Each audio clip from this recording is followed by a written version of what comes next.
Hello everyone and welcome to chapter 2 of Geography, Physical Features of India.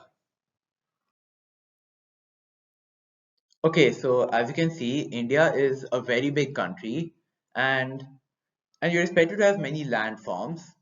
And really, if you think about it, our country has pretty much all major physical features. It has mountains, plains, deserts, anything, you name it. And since it's so big, it'll of course have a lot of physical variation. Like the Peninsular plateau. It was formed many years ago, so you'd expect it to be very old, which it is, and it's very stable as well. But the Himalayas and the northern plains are much more recent, which makes them very unstable. So, so the Himalayas, they have very useful topography and they have many high peaks because they are the Himalayan mountains, along with deep valleys and many fast-flowing rivers. And the northern plains have many rivers flowing through them, like the Ganga and the Brahmaputra, so they have alluvial deposits, while the Peninsular Plateau has many igneous and metamorphic rocks, and they have a lot of hills and wide valleys. So now let's look at what are the main physical features of India. So there are six of them, as you can see on the screen. They are the Himalayan mountains, the northern plains, the Peninsular Plateau, the Indian desert, the coastal plains, and the island groups. And all these features come together to complement each other and make our country richer and better. The mountains, of course, have a lot of snow, so when snow melts, you'll get water. So that makes these mountains a major source of water, and you get forest wells like wood from here as well. The northern plains, since there are so many rivers, the land will be fertile, and and because this land is so fertile, many early civilizations have been set up here. For example, the Indus Valley civilization and the Nile civilization and others. So we can also say that northern plains are the granaries of the country. Next we have the plateau. The plateau is a storehouse of minerals, as you can see, because it has a lot of minerals and there's a lot of industrialization here because of these minerals. Then the coastal regions and island groups, as you could probably guess, they help in fishing and port activities, and they can also help in trade due to the maritime routes to other countries. Thus, these diverse physical features of India, they could be developed a lot in the future. Okay, so now let's look at our first physical feature of India, which is the Himalayan mountains. So, like I said earlier, the Himalayas are much younger geologically than other features of India, like the Peninsular Plateau, and they're also structurally fold mountains. They're formed by tectonic plates, and they cover the whole northern borders of India. So these mountains they run in a west-east direction, and it goes all the way from the Indus River to the Brahmaputra River. That probably gives you an idea of just how long these Himalayas are. And as you can see, their distance is around 2,400 kilometers in an arc-like shape. So their width varies depending on where you go. It can be as much as 400 kilometers in Kashmir and only 150 kilometers in Arunachal Pradesh. And the variations of altitude in the east half are greater than those in the west half. And these Himalayas are not one continuous range, as you might expect. There are three parallel ranges, and as you can see in this table, they're called the Himadri, Himachal, and the Shivaliks. So the Himadri is the northernmost range of the three, and is also known as the Great Himalayas. And you can probably guess why, because they are the tallest mountain ranges out of the three. Their average height is 6,000 meters, and its other name is the Inner Himalayas. So it contains all the prominent Himalayan peaks like Mount Everest and many others. The folds of the Great Himalayas are asymmetrical in nature, as you can see, and these Himalayas are mostly made of granite. And also, any time of the year you go to the Himadri, it'll be covered with snow, which means that it is perennially snowbound, as you can see. And many glaciers descend from this range, and many rivers are actually formed from these glaciers.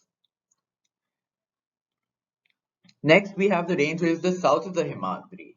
This is the Himachal range. So these ranges are mostly composed of highly compressed and altered rocks, which makes them the most rugged mountain system of the three. So they are smaller than the Himadri, which is why they're called the Lesser Himalayas. Their altitude is around 3,700 to 4,500 meters, and they have a width of around 50 kilometers. The longest and most important range of these is the Pir Panjal range, but there's some other important ones which are the Dhaulatar and the Mahabharat ranges. There are some famous landmarks here, including the Valley of Kashmir, the Kangra, and the Kullu Valley in Himachal Pradesh. There are also many hill stations located here, which you might have heard of. And finally, we come to the outermost range of the Himalayas, the Shivaliks. So, their altitude is the least of the three, which is 900 to 1100 meters, and the width is 10 to 50 kilometers. Now you can see what I was saying about the width of the Himalayas varying. So the ranges are composed of sediments which are brought down by rivers which come down from the Himalayas. So these valleys, they're covered with thick gravel and alluvium from these rivers. These Shivaliks are most famous for their longitudinal valleys, and these are known as the dunes. The most famous one is Dehradun, but there's some other ones like Kotli Dun and Patli Dun. So we have now looked at the three types of divisions. However, there's another way to divide these Himalayan mountains. This one is based on the rivers, not on their heights. Let's look at them, starting with the Punjab Himalayas. This one lies between the Indus and Satluj rivers, and it has a lot of names. It's also known as the Kashmir Himalayas or the Himachal Himalayas. Next to that, we have the Kumaon Himalayas, which are divided by Satluj and the Kali rivers. The Kali and the Tista rivers together form the Nepal Himalayas, and finally, between Tista and Dihang, we have the Assam Himalayas. So, like I said earlier, the Himalayan ranges stretch from the Indus River to the Brahmaputra River. So that means, of course, that Brahmaputra is the easternmost boundary of the Himalayas. And once we reach the Dihang River, it's not yet done. The Himalayas bend sharply to the south, and then they move along the eastern boundary of India, the northeastern region. So these are known as the Purvanchal Hills, or the eastern hills and mountains. So these hills are mainly made of strong sandstones or sedimentary rocks. This is expected because of all the rivers that pass through it. So there are dense forests and there are many parallel ranges here. There are some important mountain ranges as here. Not only mountain ranges but hill ranges like the Patkai Hills, Naga Hills, Manipur Hills, and Mizo Hills. So do you remember what I said about the Himadri having some of the tallest mountain peaks in the world? Now here we are going to look at some of them. First is the one we all know, Mount Everest. Its height is 8,848 meters, making it the highest mountain peak in the world. But it's not the highest mountain peak of India because it's located in Nepal. The highest mountain peak of India is the Kanchenjunga. Its height is 8,598 meters. You do not actually need to remember all these mountain ranges, they're just for your own information.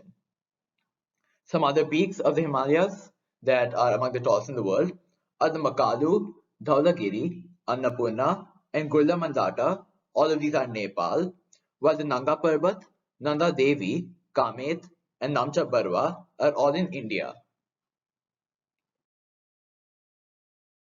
With that, we finally come to the end of the Himalayan mountains.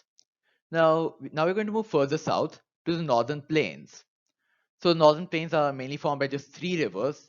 Those are the Indus, Ganga, and the Brahmaputra, and the tributaries, but these are the main rivers. So these rivers deposit a lot of alluvium. So it's kind of obvious what soil this plain will have. That's right, alluvial soil. Its area is around 7 lakh square kilometers, which is a lot if you think about it. The plain is around 2,400 kilometers long, around the same as the Himalayas, and its breadth is around 240 to 320 kilometers broad, so broader than the Himalayas. So I talked about the rich soil cover, and of course, since there's so many rivers, there's going to be good water supply, and the climate is very good here as well. So these are all just perfect conditions for agriculture. So in the lower courses, the slope of the rivers will become gentle. So you can expect what that means. The velocity will decrease, the velocity of the rivers, and these lead to the formation of riverine islands. The largest riverine island in the world is in the Brahmaputra River called Majuli. So the rivers in the lower course have numerous channels. These channels are formed because of the deposition of silt. These channels are known as distributaries. So we have tributaries and distributaries. So the northern plain has three main sections. These are the Ganga plain, the Brahmaputra plain, and no, the third one is not called the Indus plain, it's called the Punjab plain. The westernmost part of the northern plain is mainly formed by the Indus and its tributaries, and it's called the Punjab plain. So most of this plain actually lies in Pakistan, and like I said, it's formed by the Indus and its five tributaries, which you can see here: the Jhelum, Chenab, Ravi, Bias, and Satluj. So this region is very well known for its doabs. Now, for those of you who know a bit of Hindi, do means two, and ab means water. So doab literally means two waters. And we can do the same thing for the word Punjab, which is made up of two words. Panj means five, and ab means water. So Punjab literally means five waters. And we can see why it's called that because of the five tributaries of the Indus. Now, if we move a bit east to the Punjab plain, we'll get the Ganga plain. This plain is between the Ghaggar and the Teesta rivers and is spread over a wide variety of states. These include Haryana, Delhi, Uttar Pradesh, Bihar, a little bit of Jharkhand, and West Bengal. And finally, the easternmost plain is the Brahmaputra plain, which is obviously formed by the Brahmaputra river and lies mostly in Assam. Now, if anyone tells you that northern plains are just flat land with no variation in its relief at all, then just know you're being lied to. Don't believe them. These vast plains have diverse relief features. And you can see it in this table here again. These four regions are the Bhabar, Terai, Bhangar, and Khadar. Let's look at them one by one, starting with the Bhabar. So the Bhabar is a narrow belt of pebbles, which is its width is around 8 to 16 kilometers, and is parallel to the slopes of the Shivaliks. So, so all the streams and rivers along this Bhabar belt disappear in the belt due to the pebbles. If you go a little bit south, you'll see that rivers re-emerge and they'll create a very wet and marshy region. This region is known as the Terai. So this these wet conditions, they have given rise to a lot of forests and a lot of wildlife.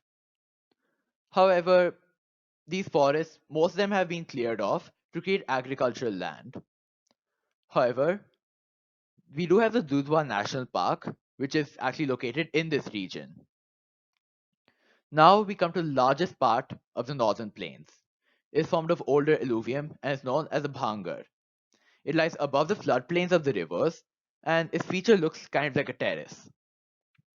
So, the soil in this region contains many calcareous deposits. Their local name is Kankar. And finally, we come to the newest part, from the oldest to the newest, we come to the newest part, and these are known as a Khadar. So, the rivers renew the soil here almost every year. So, this place is very fertile, and the agricultural conditions are very good. So, a lot of intensive agriculture takes place here, as you would expect. Okay, so let's move on to the Peninsular Plateau. I said at the start that the Peninsular Plateau is a very old and stable landmass. Now let's look into that in some more detail. So, so it is a tableland, which is kind of what a plateau is, and it's formed of igneous and metamorphic rocks, as well as crystalline rocks as well. And and many billions of years ago, um, the continents were divided into two massive supercontinents. One of them was the Angara land, and the other one, as you can see here, is the Gondwana land. And and the Peninsular Plateau was formed when these two supercontinents were there. So this gives you an idea of how old the Peninsular Plateau is. And it has many rounded hills, unlike the Himalayas, and broad and shallow valleys. It has this one distinct feature. It is a black soil area which is known as the Deccan Trap. So it has igneous rocks. If you know what igneous rocks are, they are formed due to lava from volcanoes, and the Deccan Trap is indeed a volcanic origin. And these rocks, they have denuded over time, and this has led to them forming black soil. So So if you look to the west and northwest of the Peninsular Plateau, you'll see the Aravalli Hills. And like I said, these hills are highly eroded, which makes them rounded. And they're kind of broken hills. They're not continuous like the Himalayas. They extend from Gujarat to Delhi in a southwest northeast direction. And this one, just like all the others, has two main divisions, the Central Highlands and the Deccan Plateau. Over here, we have a table of differences between the Central Highlands and the Deccan Plateau. And if you look at it carefully, what you'll notice is they're both split by the Narmada River. The part of the Peninsular Plateau above the Narmada River is the Central Highlands, but below that is the Deccan Plateau. So the Narmada River, like I said, is to the north of it lies Central Highlands, and it covers a major area of the Malwa Plateau. And there are many ranges surrounding it, like the Vindhya Range, Satpura Range, and the Aravallis, like I said earlier. So, so it extends further westward and eventually merges with the Indian desert of Rajasthan, which we'll see in some time. So there are four main rivers draining this region, as you can see here. There's the Chambal, Sindh, Betwa, and Ken. And again, like I said earlier, they are from southwest to northeast. And the Central Highlands, they're wider in the west, but narrower in the east. So if you look at the eastward extension of the Central Plateau, um, their local names are the Bundelkhand and Bagelkhand. And if you go further east, then we have the Chota Nagpur Plateau. This is drained by the Damodar River, which is one of the smaller peninsular rivers. We'll learn more about that in the next chapter. Now, let's look at the south of the river Narmada, where we have the Deccan Plateau. Its shape is kind of a triangular landmass that could be useful if you're marking it on a map or something. And to the north of it is the Satpura Range, and there are some other ranges surrounding it as well, but these are smaller ranges, the Mahadev, Kaimur Hills, and the Maikal Range. The Deccan Plateau is higher in the west, but has a gentle slope when you go eastward. So, so it has an extension in the northeast as well. This northeast extension is locally known as the Meghalaya Karbi Anglong Plateau and the North Kachar Hills. There's a fault which separates it from the Chota Nagpur Plateau. And the main hill ranges here, as you can see, are the Garo, Khasi, and Jaintia. And also, if you look at the western and eastern edges of the Deccan Plateau, you'll see the Western Ghats and the Eastern Ghats. Now, most people think that the Western Ghats and Eastern Ghats are similar to the coastal plains, but we'll see how that's different as we look at the coastal plains in just a minute. So first, the Western Ghats. They lie parallel to the western coast, so already you can tell that they're two different things. They're continuous and can be crossed through passes only.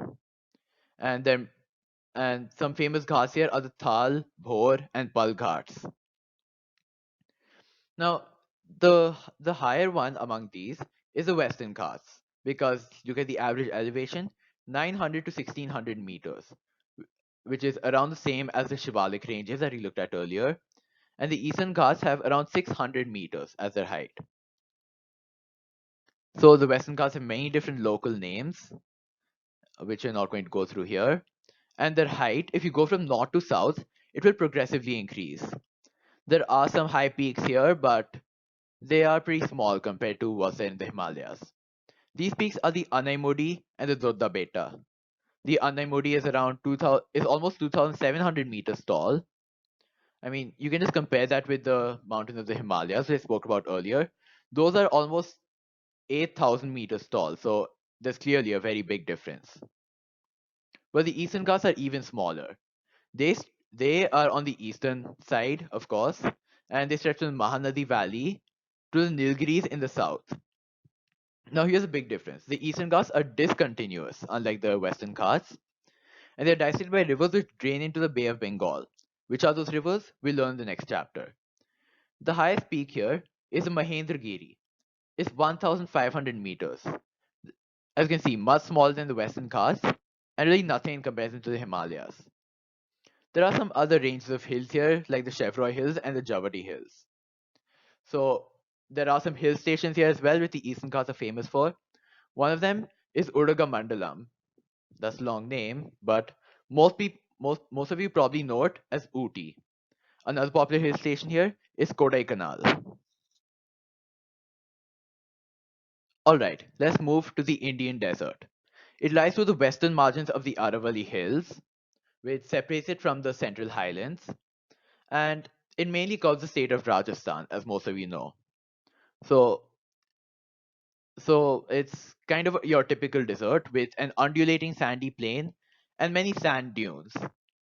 So, the main point of a desert is that it has very low rainfall, and the Indian desert has exactly that. It is below 150 millimeters per year. The climate is arid, and vegetation cover is low. So, during the rainy season, there are some streams here, which is good for the people living there, but they don't have enough water to reach the sea, so they just eventually just disappear into the sand. The only large river in this region is the Luni, and this river is extremely important for the people of Rajasthan. So there are some different types of sand dunes as well. One of them is a crescent-shaped dunes, which are the Barchans. But if you decide to go to the Indo-Pakistan boundary, then you see some longitudinal dunes there.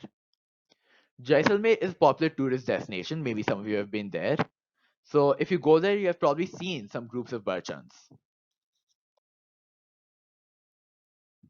Okay, if you ask me, the last few features in this chapter are kind of the easier ones to remember, but we'll just go through them, starting with the coastal plains. Now it's time to see how these are actually different from the Western Ghats and the Eastern Ghats. So, so let's look at the Western coast first. It is between the Western Ghats and the Arabian Sea. So again, you can tell the difference there. And it is a narrow plain. So it has three main sections. One of them is the Konkan coast, which stretches from Mumbai to Goa. The central part of it is called the Kannad Plain. And the southern stretch is referred to as the Malabar coast. Maybe some of you have heard of the Malabar Paratha. That's where it comes from. So the plains along the Bay of Bengal are, of course, the eastern coastal plain. So this one has only two parts. The northern part is known as the Northern Circle, while the southern part is known as the Coromandel Coast. Now, there are many large rivers here, the Mahanadi, Godavari, Krishna, and Kaveri. They have found many deltas on this coast, very extensive deltas. An important feature along the eastern coast is the Chilka Lake. It is the largest saltwater lake in India and lies in the state of Odisha. This usually comes a lot as a map question. Okay, now it's time to move on to our final physical feature. Alright, we're done with everything on the mainland, but we can't leave the two island groups out. Let's look at both of them, starting with the Lakshadweep Islands. So these are close to the Malabar coast, so they are in the west, while the Andaman and Nicobar coast lie in the east. I've made that mistake before. So so these islands are made of corals, and we'll talk about corals later. And earlier they're known as Lakadive, Minikoi, and Almondive. By earlier I mean like the time of the British. In 1973, these were all clubbed together and renamed as Lakshadweep. It covers an area of 32 square kilometers. That is very less considering that the area of the northern plain is around 7 lakh square kilometers. The administrative headquarters of Lakshadweep, or in this case, capital of Lakshadweep, is the Kavaratti Island. So there's a great diversity of flora and fauna here, including the Piti Island. It is uninhabited and has a bird sanctuary. It is probably uninhabited because if people live there, they would probably start killing the birds and things like that. But anyway, let's move on to the other group of islands, the Andaman and Nicobar Islands. So, the Andaman and Nicobar Islands are located in the Bay of Bengal. They are bigger than Lakshadweep Islands. There are more islands there, and they're more scattered around. So the entire group of island has two main categories, as you can tell from the name. There's the Andaman Islands and the Nicobar Islands. So what most people believe are that around this area there are actually submarine mountains. Those are mountains under the sea. And the Andaman and Nicobar Islands are just the elevated portion of that. So even this place has a great diversity of flora and fauna. And they have thick forest cover because it lies close to the equator. And, and a useful tourist destination here, like, or should I say a popular tourist destination here, is a barren island. It is the only active volcano in India and is found in the Andaman Nicobar Islands. Now let's talk about coral polyps, which is what the Lakshadweep Islands are made of. They are short-lived microscopic organisms and they live in colonies. They flourish in shallow, mud-free, and warm waters. And they secrete calcium carbonate, which you probably know as chalk. So skeletons from coral deposits as well as the secretions are in the form of reefs. They are of three types: the barrier reef, the fringing reef, and the atolls. So if you look at the first type of coral reefs, the barrier reefs, most of you might have heard of the Great Barrier Reef of Australia. That's a good example of barrier reefs. And atolls, most of you might not have heard about it, but they're circular or horseshoe shaped coral reefs. Alright, thanks for watching.